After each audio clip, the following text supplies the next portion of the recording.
Martin Goroško is the head of business development at Science and Business Park Tehnopol and a true champion of Estonia's startup ecosystem. He's passionate about helping entrepreneurs turn big ideas into reality and creating opportunities for innovation to thrive. With his friendly and down-to-earth approach, Martin has become a key figure in connecting people, building communities, and driving meaningful change in the world of Estonian startups. Martin, you started off. Can you describe what was the feeling back then when you first started at Tehnopol, which was 17 years ago? Okay, so first of all, thank you for having me here. It's a pleasure being here. But also thank you for those very kind words and introduction. And truly, for the past 17 years, I have been part of the Science Park. And obviously one of our key areas where we operate is related to building up new startup companies, new tech ventures. But going back of this 17 years, then I actually majored at marketing, and I was very my career was all around providing PR and marketing services for the companies, but also establishing one small firm which was doing that. And at that point, I kind of figured that, okay, Estonia in general is taking this tech-specific approach. We were always talking about how to bring out new entrepreneurs. There was a saying that we can't be economically successful if we don't have this big volume of new companies appearing. And then Tallinn Science Park at that time was an obvious career choice. And I joined the team, again taking care of sales and marketing and partnership relationship at first hand, but then after years I kind of moved more into servicing areas, but also set up the business incubation program, and then afterwards now moving on, working more closely with scaling companies and corporations. But if you ask what was the situation at the Science Park at that point, then I guess together with the city of Tallinn, we had one incubation center there, which was fully functional. We had something like 100 companies in the campus and in the science park. They were not all necessarily tech-related companies, but what we had and what kind of brought us out amongst the other competing business areas and environments was Skype, because at that point Skype was the main thing. It was basically the very first startup company that the Estonia had, and together with the Skype and having Skype in the campus, there was a huge spillover effect. So basically we saw that those talented people that were working for Skype, they were the ones who actually brought out this first wave of new entrepreneurs and startups, as we now call them. Because I remember that at the incubator, we basically had something like 6 or 7 startup companies back in 2007. And half of those companies, they were considered to be right now rather regular companies, so basically servicing companies and things like that. But then we saw out from those Skype employees and founders, we started to see the very first real tech companies as well. And I remember that the most advanced one at that point were Toggle, and Toggle is doing rather good in these days as well. Not a unicorn company, but still are the large tech company. And the second one I remember was United Dogs and Cats. I don't know how many people remember this company anymore, but basically it was a social Facebook for pet owners. So you can post your cat and dog pictures and I don't know, buy them virtual goods and stuff. So there were some startup tech companies happening. The investment scenery was non-existent. There were maybe some very mild attempts from the first-hand angels to invest something in the area because the risks were really high. And basically the only thing that we had was the role model kind of example in terms of Skype. They showed how these things should be set up. And basically we started to design the first-hand services and the environment based on that, like how to maybe bring the talent to the incubation center from Skype and help those companies then. Was having Skype in some cases the building stones or building bricks on this tech-centric approach? Because in my opinion, it's quite unique to have an ecosystem built mostly on tech, right? When talking about innovation as a whole, there's many aspects of social innovation, there's many aspects of process-oriented innovation. But Estonia, in my opinion, has seemed to have this tech-oriented innovation for a long time. You think Skype was the one, and people coming from Skype mostly were the one who cultivated that approach, or was it something else as well? Or how has that perspective changed? Yeah, in my mind, obviously, Skype was the first like flagship company that actually made this ecosystem vibrant to some extent. Because again, Skype was the only company who was like capable of bringing in global talent basically to work in Estonia. They had like these global methodologies how the company should be set up. They had very awesome relationships with private capital investors, and Estonia was basically put on the map as a trusted environment where there are like tech companies that are worth investing in and so on. So obviously Skype gave us like this very good head start. I mean, we like immediately got ourselves out there as a tech community of trusted companies worth investing and so on. But if you refer that whether this was a good or bad thing, that the economy was a bit off balance to the tech side, then I don't like necessarily think that it's a bad thing. I started off with referring that the governmental approach was that, if I remember it correctly, back in 2010, I think the statement foresaw that every fifth person in Estonia needs to become an entrepreneur. Otherwise, we can't make the economy like happen. We can't like build our wealth here because there are like not too many like jobs and employment opportunities available. We are not like very competitive in terms of this like small and limited population. And I guess if you now take this into consideration, then tech sector obviously has like the most like value added in terms of economical like input.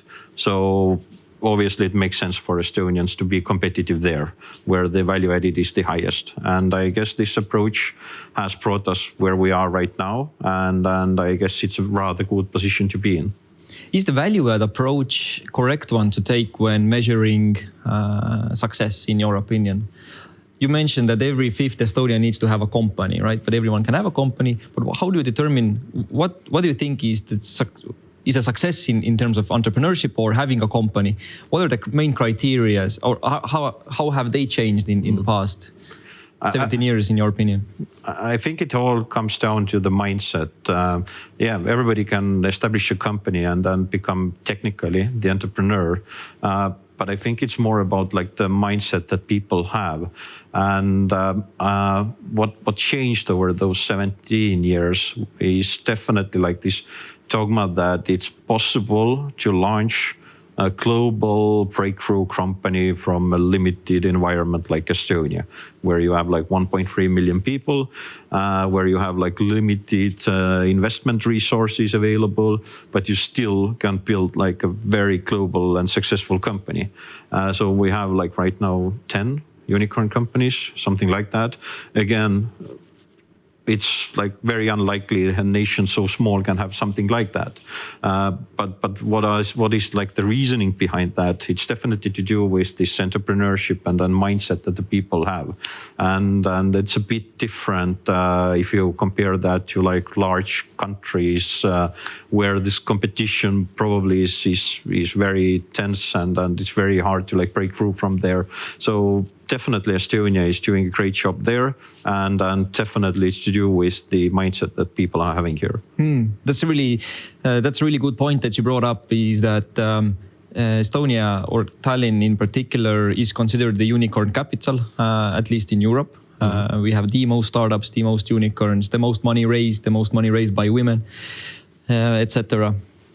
How has this uniqueness come to life? We can't just say that we are smarter than everyone else, because we probably aren't, right? Do we work the most? That's a valid question. Or is it something else in play? Or what has made an Estonian so unique in that front especially? Okay, so I guess the first reason is definitely that we are working in very restricted like environment.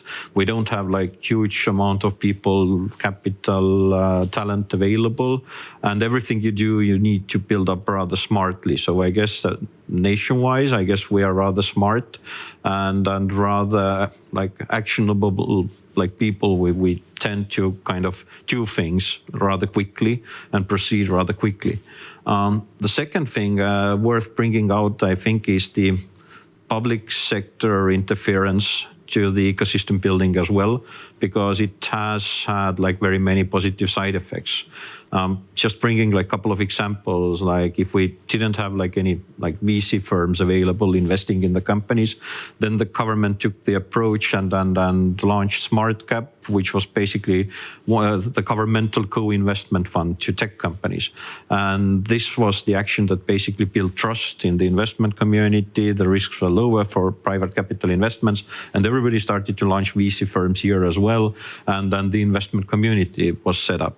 And it's a perfect example. Like if the public sector sees that, okay, something is missing or there is a bottleneck somewhere, we need some more talent, let's say in Tallinn or in Estonia, then they are like capable of launching like startup visa programs, e-residency programs, all those stuff that are kind of like supporting these things. And I guess definitely it helps the ecosystem a lot if you have like this quick and reachable like public sector as well, which is like capable of supporting the overall like ecosystem establishment.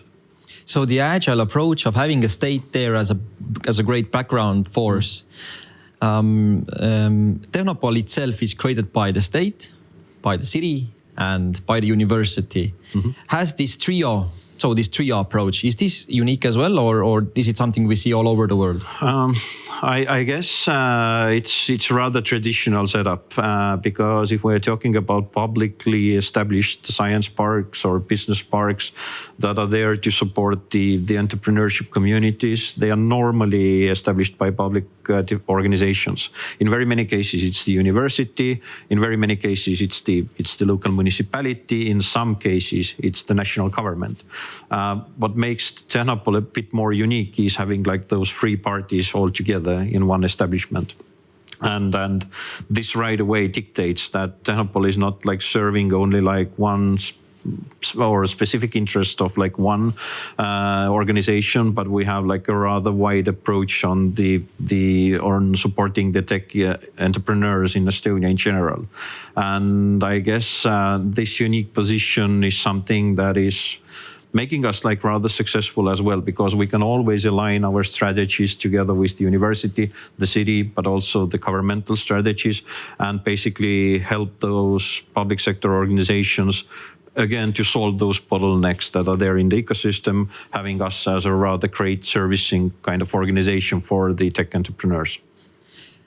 Sorry to put you in the spot right now, but I was starting to think about this trio approach, and obviously it's helping to foster innovation. But then again, I was wondering, what is your explanation of innovation? Okay. It's a very, very good question, and I guess everybody is defining innovation a bit differently. But in my mind, innovation is nothing like too complicated. Innovation is just like doing something in different way that hasn't been like done before, and by doing that, gaining some kind of upper hand, whether it's the revenue, whether it's a success over the competition, or something else. It's really cool. And that someone is willing to pay for it. And obviously, somebody is willing to pay for that, and the value added for somebody is there. Yeah. Okay. Let's head on to present day. What do you see is the most challenging thing that the companies face today? And both domestic and international companies, who are established here, but in a sense, they're still international. And how can Tehnopol help? Okay. First of all, I think it makes sense to start off with the services or support that we are providing at the Science Park right now. So Tehnopol as a business campus, we are concentrating on supporting the companies and tech companies specifically across different growth stages. First of all, we are working with early stage startup companies, then with scale-ups and scaling companies, but also we're providing services, innovation readiness and supportive services for corporations. When it comes to startup companies, then we start working with rather early stage companies. So there is just a founding team normally, then there is a prototype and a scalable idea, and that's it. And then we take those companies in our acceleration program and we want to get them investment ready. So a positive outcome from our side is if the company fundraises the first capital after the program. And the second thing is helping those companies to be launched on the market. So having the first revenue in place. In scale-up phase, we are mostly concentrating on one-on-one mentoring, and there we try to help the companies to enter new export markets. So it's all about like scaling up actually in different markets. Then we help the companies to find additional capital, private and public, that they can use in order to sustain their operations, but also go global. And then it's about new and novel product development and making maybe the product portfolio export ready. If we are like collaborating now a bit on those challenges, then I guess those services that we're offering, they are rather well reflecting the very services needed by the companies as well. Each year we work with something around 200 or 250 companies. And the main thing that they are struggling definitely in the very beginning is to getting the product out there, to having like the first piloting case that they can rely on, or having the very first revenue to show that the value added of the product is there. So we are very heavily concentrating like to build up those like testing or piloting environments, sandbox environments, and so on, just to get the company's products like out there. The second big issue then is related to capital engagement. We do have like rather good environment for deep tech and technology related companies in terms of getting the public grants onboarded, but it all needs to come together with the private capital investment. So we are rather like heavily working with angel communities, VC firms, just to get the money in. And in very many cases, we are not like relying on like this Estonian or neighboring countries ecosystem, because if we work with like specific business verticals, let's say health technologies or space tech, then those VC firms and the capital, it can be in very other region, and we need to reach out to that as well. And I guess the final point with what the companies are struggling is definitely this exports like capacity or opportunities that they can encounter. Again, the competition globally in tech sector, it's rather fierce, right? And then the Estonian companies, if they launch something, they are in global competition from the day one. Like nobody's like launching products to Estonia or Finland or something like that. They are doing that in global scale. And keeping that in mind, you need to like face the competition right away as well from very many different countries and very strong tech countries. So opening up the export markets and providing like decent export support for the company, it's very appreciated and much needed in the market right now. You mentioned that you welcome companies in all stages, from the idea all the way through export readiness, services. Has there been any companies who have stepped or walked alongside with you through all of these steps? Yeah, absolutely. There are quite many of them. Yeah. Because again, we are very heavily collaborating with the universities in Estonia as well. And in very many cases, we kind of like find the founder basically straight from the university as a student maybe. And then they enter like the incubation program to the acceleration. Maybe they do that like a couple of times because the first idea or first company they want to launch is failing or doesn't really find the good customer value like matched there, and they do that maybe twice all over again. And then very many companies stick with us like across like this scaling program as well, and probably being in our customer base for let's say like like 8 years, even 9 years, something like that. I guess are the most like long-term customers that we have had. The prestigious clients. The prestigious clients.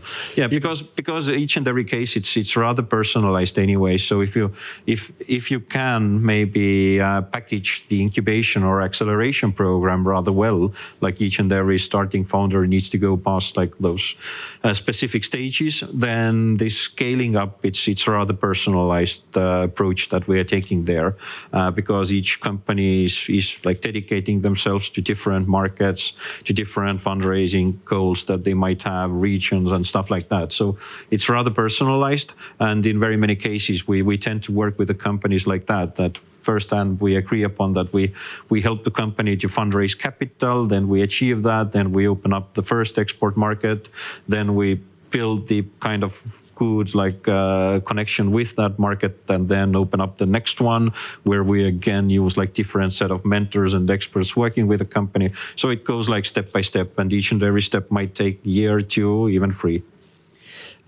Correct me if I'm wrong, but it seems to me that you probably know as a sixth sense, you understand your, let's say, Tehnopol's overall perfect customer, right? Because these companies who are willing to take on this long road of walking with you all the way from university in some cases to opening up many export markets, right, with an innovative tech product, then it seems to me there are some defining characteristics that you see, right? You can see it basically in the people's eyes in some cases, right? These people need to be teachable. These people need to be ambitious. These people need to be what else?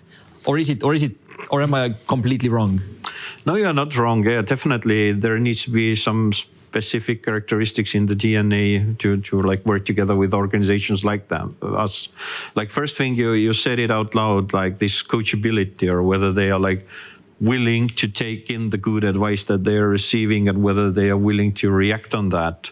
It's definitely a criteria. Like there's no point of like arguing with the entrepreneur all the time that this needs to be done, and they have like different approach. So if you want to like build this long and long-term collaboration, like relationship with them, then obviously this coachability and trust definitely very essential to start off. The second thing that we have seen is that each and every supportive collaboration that normally like accelerators and startups or scaling companies and science parks they have, it should be like more KPIs based or focused on specific like targets that need to be like achieved, because this way it makes sense for the entrepreneur as well. And as I told you previously, that we are very specifically working with towards specific KPIs with the company, mostly related to export revenues, capital that we help to bring on board, and new products that we help them to launch, then it's rather understandable for the entrepreneur as well. And your value added is already there, and the company can like validate right away if this specific service is like needed, or whether they are doing awesome job in terms of exports and everything, they don't need that, or if they want to have the capital or not. So I guess it's all about the willingness to enter the collaboration, but also agreeing upon the KPIs that we are going to be achieving together then.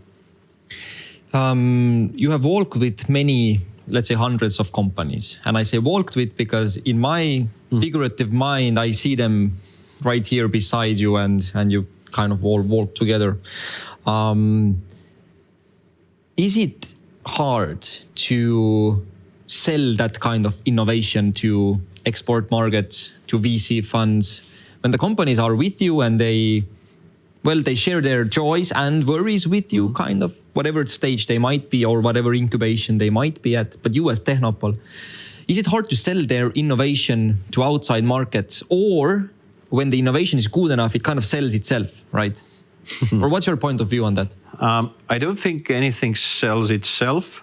And it's always complicated to get the first sales, to get the first investment. We see like hundreds and hundreds of companies and entrepreneurs each year going past different acceleration programs in Estonia or neighboring regions as well. And the one thing that they are all struggling is that, okay, they need capital, right? So startup companies first, and they need capital. But normally you can't get any investments anymore, at least, if you don't have any traction. So basically it means that you need to have like at least one customer paying you some money. If it's an export customer, the better. But obviously you need to have one before you actually can get access and unlock yourself these pool of investors that are willing to work with you. So it's like this egg and chicken like moment for each and every entrepreneur, each and every time in each and every acceleration batch that we are having. And this is the reason why we have designed the program around customer engagement and investment. So, but is it difficult? Yes, definitely it is. And in very many cases, we see that closing like one customer, although you're having like very innovative and very good like value offering like solution or product out there, it still takes a lot of time because again, it's a trust issue and if you want to again like be competitive in terms of tech, as I mentioned, there is a lot of competition, a lot of like different other products available solving the very issue. So what we have seen is that building very strong links with corporate customers helps a lot because, as I mentioned, in Tehnopol, we are also working with corporate like customers and multinationals that have their branches all around the world. So if we can like do the matchmaking between the startup company, like early stage company, and the corporate, then it helps a lot. But also as we are like running those programs like Tallinn Innovation, again, a solid like proof point for the companies. So if they can work together with the municipality and declare that, okay, Tallinn was basically our first like customer. Again, it helps the companies to fundraise the capital and having programs like that, it's a very good opportunity for the companies to get things going. So cities are one place to find your, let's say, demo clients, right? And that solves the problem of getting next funding rounds for some companies. Has there been any instances where companies, well, and this is a unique problem as well. So sorry, it's not unique, not only in Estonia, right? So it happens all around the world. The startup companies face the same problems. Has there been any instances where an international company struggling, for example, in his home market, has a prototype ready, somehow gets a hold of you or Tehnopol, comes to this your acceleration program, incubator, and gets their wings from, for example, in Tehnopol, establishes themselves in here and then goes back to the original market or spreads out? Has there been any instances like that? There are quite many instances like that because Estonia and Tallinn, we have like rather good reputation. Like everybody knows that, okay, it's a perfect place for the startup company and there are very many founders, a lot of investors and everything is like mixed together here. So it's worth coming. So I guess there are very many like companies actually trying to like test run this environment for themselves. And we have seen quite many positive like outcomes as well. Like, first of all, I mentioned that a bit before is that we still have like rather open like public sector kind of collaboration going on, and it's something unique that is not there in very many like bigger countries. If you brought this very example of let's say testing or piloting something together with Tallinn, it's unthinkable like in Berlin or in Tokyo that you just go to the municipality with your like stupid MVP that you just made in your garage and said that, okay, I want to like place it somewhere. Nobody's going to allow you to do anything, but it's a bit different in Tallinn, right? And it's a bit different here in Estonia. If there is a value added, if there are like no like physical or mental risks attached to this pilot, then obviously we can make those things happen. And this is like a very unique position. We have had like companies from India, let's say, and they say that, okay, like, is it really possible that you like call to the municipality, to the city in Tallinn, and they actually have the meeting with you? I said, yeah, it normally happens like that. Or you can fill in the form that, okay, is somebody actually reading this or responding to that? I said, yeah, obviously they're doing that. So I guess in Estonia, it's definitely very easy to access municipality municipalities, the government as a test or pilot customer. It's far more simple to approach the limited number of corporations that are here, because again, there are like Estonian people still working there, and then you have like rather good networks established already with them. So it's very much easy to pitch your idea there and then maybe go global. And I think the very same goes to fundraising the first capital in Estonia as well, because if you have already proved the point here in let's say together with piloting with municipality or corporations, then the early stage, at least the very early stage, angel investment communities is very vibrant and very accessible here, and there is a very systematic approach how they screen the companies and make the investment decisions. So in very many cases, the companies tend to fundraise here quicker than they would to in bigger communities where there are plenty of investment capital available. There's many points that I want to touch from what you just mentioned. First of all, I'm really curious to learn more about the big corporations. You work with them daily. Mm-hmm. How are they different from smaller corporations or even middle-sized corporations in fostering innovation? And I think they're even different in terms of how cities foster innovation and how big private corporations foster innovation. Mm-hmm. Any interesting points on that? Yeah, I mean the hunger to do or deal with innovation from corporate side, it has been like increasing for like past 5-6 years already, and obviously the triggering reason behind that is that at some point the corporates see that, okay, new technology is like influencing somehow their like customer base or the services and the value added that they're offering. They need to react on that. They don't maybe even know how to react on that, but they just want to be there out there to understand what kind of technologies or companies are defining or competing in their like business sector. And this is the reason why we have seen that very many corporates are taking like this investment position in terms of investing straight to the technologies and companies they wish to. So they are establishing their corporate like venture arms and setting up like investment mechanisms and vehicles in the corporates just to purchase like the new technology and novel technology relevant for them. The corporates are very open now to this startup like collaboration, and in very many corporates we have seen that they have especially like designed like their like sandbox solutions, how to get like this startup and corporate piloting going rather quickly, because they needed to have like those controlled environments and legal framework in place to onboard the startup companies. So each and every corporate is dealing with that side, but also they are running very many like programs in-house as well, like how to like establish or set up new business areas and business models, but also how to like set up new spin-off companies from the main business branch.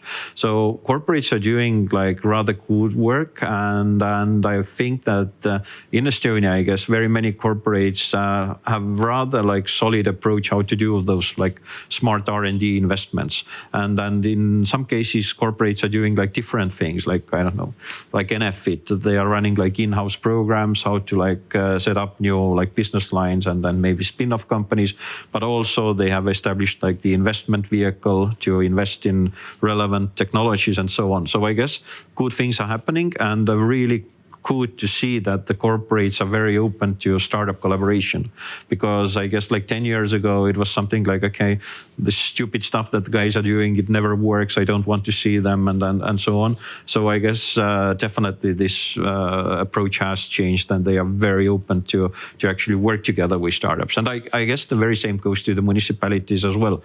Like they want to risk and try those technologies now more and more as well, because the competition of being like the smart city environment and being like novel and competitive there, it requires new tech as well, and it's good to be open for that. Big corporations and cities usually think in numbers. They are bound in their Excels. They look at how many euros in equals how many euros out eventually. And in the market, you can see some, let's say, golden rules or traditions. For an example, if I'm, again, correct me if I'm wrong, but isn't there a 3% club? The companies were committed to invest into R&D 3% out of their annual revenues. And can you attest, is it working, or is it just a thing that, let's say, companies who need practical advice, is it good enough? I think it's a very good start. I think if I remember correctly, then the average that the companies are investing back to the R&D activities in Estonia, it's less than 2%. I guess it's like 1 point something % out of their revenues. And this is definitely not enough. But having like those R&D investments accounting like 3 or even maybe in some cases up to 5 or 8% out of the revenue, I guess it's a very, very good starting position. But again, like there is no point of starting to invest into R&D without like knowing what you want to achieve. As I brought like some examples that, okay, maybe you want to like strategically invest in startup companies. It's a perfectly fine strategy, but it needs to make financial sense, right? Eventually. So again, if you ask like whether it's enough, it's definitely not enough. But if you ask like what are the main obstacles why companies aren't investing more, then I guess in very many cases they haven't figured out where the value added might be for them and which are the strategic areas where they need to invest. And for that purpose, I hope we are going to have more and more organizations and very good consultants and service providing companies advising those corporates, and probably we're going to see more and more good examples as well, because as I mentioned, very many corporates are already doing those attempts, and if we like talk about those good cases, then I guess there are going to be more corporates following the very same like routes as well. Let's touch the subject of VC and investor funding. Do you see this as a driving force, that getting funds or money in general is cheaper, right? So the access to it is more open. Estonian VC funds are more approachable. And again, where is the fine line between having an accessible VC or having an accessible fund rather than investing into solid ideas only and very good ideas? Because there's a line there somewhere, right? At some case, and I've also heard a few years ago when the inflation went up to the roof, etc., there was a saying that the stupid money has left the market, right? Only the smart money has stayed. So where do you see this fine line between having an accessible funding or funds and having a good idea? I think right now we find ourselves in the situation where investors tend to have much money in their bank accounts and not too many good ideas where to actually invest the capital. But yeah, we had like rather turbulent times, like a couple of or three years that we have had now. Coming from the COVID crisis, entering the war crisis, and so on, I guess the investment capital has had like this conservative approach for like past 3-4 years, and for that specific reason, we see that there are very many like funds available now for the startup companies, but not too many like good ideas. But I think it's always off balance a bit. I mean, there is always like in one point you have like awesome founders, very cool ideas, and less funds available, and at some point it's vice versa. We still have like rather agile and accessible business angels. So we're talking about like private individuals investing in specific like companies in very early stages, and the Estonian Business Angel Network is doing a great job in there, educating those investors, providing them solid deal flow, where to invest, and so on. But what we are more and more seeing maybe with VC firms or venture capital firms is that how venture capital firm works, normally the fund is active for 10 years. So they are actively investing for the first like 4 or 5 years, and then they are like supporting and protecting their portfolio. So what we have seen that in very many cases, this like active investment period has like ended. The capital has been conservative. They haven't like made so many deals as expected, and now they need to like just work with the portfolio that they have, and then this again has limited maybe the money or the total volume of capital that is out there on the market. And the other thing that we are seeing that in these days we see more and more VC firms that have very specific investment strategies. So we're maybe investing only to green tech companies or deep technology companies. And there again, if you like restrict yourself to specific like business verticals, then it's obvious that there is like not too many or so many companies available from where you can select your prospects out from. So again, having like maybe this strategic or more like narrowed down approach, this is something that maybe, needs to have like bigger volume of entrepreneurs eventually as well. Let's look into the future. Last week I was in Estonian Startup Awards, and there was a big award ceremony there. I think if I'm not mistaken, 11 categories were presented, and out of 11, I guess 4 or 5 were somehow involved in defense. Is this, you see, normal, right? There's only defense incubators, defense VCs, or defense-oriented funding, etc., and defense-oriented companies, or is it something else as well? I think defense and dual use, it's definitely right now dominating the area. There is perfectly like good reasons behind that. We have the war ongoing, the security issues are a big thing. Everybody is investing in there. Governments, corporates, also private capital investors. So large volume of capital available for those companies. And it makes financially sense as well, because those companies who received those prices, right? So one of them started off and within like 1 year made like 40 million of revenue, something like that, right? So was it the DevSec Intel? DevSec Intel, yeah. So obviously there is like big money, big market opportunity available, and seeing that as an investor, you need to grab the chance, right? You need to like launch your VC firms for dual use technologies and so on.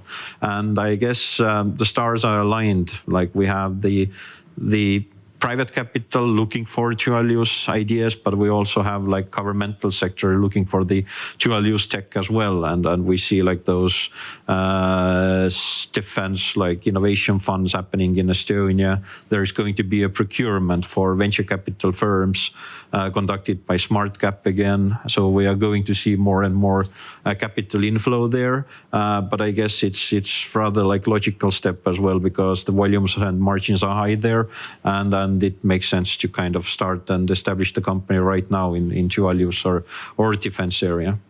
If you were to start a company right now, would it be definitely defense or dual use? Yeah, obviously, because again the market demand is huge, and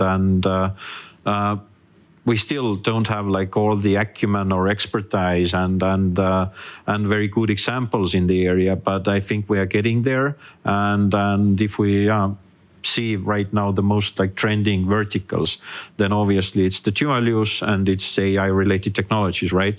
And there, next big things are going to be happening. But is part of some kind of a larger trend, or is it unique to Estonia only? I think it's part of a larger trend as well, but definitely mostly happening in Europe, right? So because the urgency to use those technologies here is the biggest. And the second thing is that, as I mentioned, corporates as a customer, then this is a big thing as well, because right now, each and every strategic corporation providing some strategic service or product or good, they need to have like this backup plan if something fails or something bad happens. So the plan for the crises, and solving those crises through novel technology is, I guess, the most like reachable and logical thing for them to do. So I guess huge market demand is going to be still out there for next upcoming years by the corporates as well. What I'm very interested or very excited about are the applications that could right now be in defense sector, but later would come to, let's say, civilian use, like past, like in historically GPS tracking and cell phones and internet and other these kinds of applications that have let's say shaped the world. So I'm very excited about that. Talking about the defense, in my opinion, there's some sort of that's an ethical challenge there as well, right? When you sell your product in a package where it can defeat the enemy, and the enemy might be today, let's say, one group of people or country or whatever, tomorrow might be another one. So how can a company or an entrepreneur kind of approach this ethical challenge of valuing your company in a destructible, let's say, KPI? How destructible would it be, right? Yeah. I think the ethical question always like remains there, but I think the key word that you mentioned there is related to the dual use as well, because obviously right now we need to concentrate our efforts more on the defense side. But if the situation globally changes, then civilian use cases would be the number like 2 opportunity for the companies to approach, right? So I think dual use must be the keyword and remain to be the keyword. And this kind of like falls in line with the strategies that the governmental like funds have as well, because they are not like purely supporting like defense technologies, but there needs to be like the civilian use case on top of that as well. Otherwise, you can't get the funding in order to launch your VC firms and so on. So I guess Europe is kind of like balancing this part, and we see that okay, there are definitely a certain group of companies that are in military and warfare like business vertical and have been there and will remain there. But I guess when we are talking about those new tech companies, then obviously they all practice the dual use part, and if the global kind of situation changes, then they can still have like rather successful company that is providing the very same solution and technology for civil use cases. Does Tehnopol have any defense-oriented acceleration programs or incubation programs or mentors? Yes, yes, absolutely, we do. If we're talking about our main business verticals, then it's health technologies and it's deep technologies as well. And on the deep technology, we're working with cybersecurity companies, AI companies, dual use companies, and space technology companies. And there is like a dedicated cohort and patch for each and every category in these verticals. And we are representing NATO Diana program, acceleration program, and also European Space Agency acceleration program. And both of those programs, they have dual use companies in there. Like one, it's like space and space applications. In the other hand, it's defense and dual use technologies related to defense. So yeah, concentrating on both of them, but also having like generalistic patches for all the tech companies that want to like get the investment readiness there and or access the first customers. Awesome. To conclude, what are you most excited about? And let's take a very narrow time frame. Let's take 1 year, because then it's actionable. Then you can really put let's say like a concrete milestone, something that you're currently working on or you see you're working on in the future. So beginning of 2026, that's the end. For this year, what are you most excited about? I think that we talked about and elaborated about dual use. I guess like a lot of cool and big things are happening there. But it's probably too early to get a new GPS. Right? Yeah, probably. But still, there are going to be rather amazing and awesome products out there. But what I'm especially like keen of seeing is that right now we try to push the collaboration with the Estonian university. So we might end up with like more deep tech companies that actually come from the university or rely very heavily on the study that is there conducted in the university. Because I kind of feel that it's a very like untapped resource there. Universities are holding a lot of different patents, and the question always is how to commercialize that. And together with Estonian universities and science parks, we actually want to set up like a piloting program for 1 year to see whether we can find out those, let's say, 40, 50 deep tech companies that might bring like new value to the ecosystem, but also solve the case like where to invest next, right? So we see that there are going to be more complicated technologies needed and expected by the investment community as well. So we try to achieve that together with the university, and we want to like fulfill the plan of launching a very new set of deep tech companies in Estonia. So there's definitely something to look out for. Absolutely. Right, I thank you, Martin.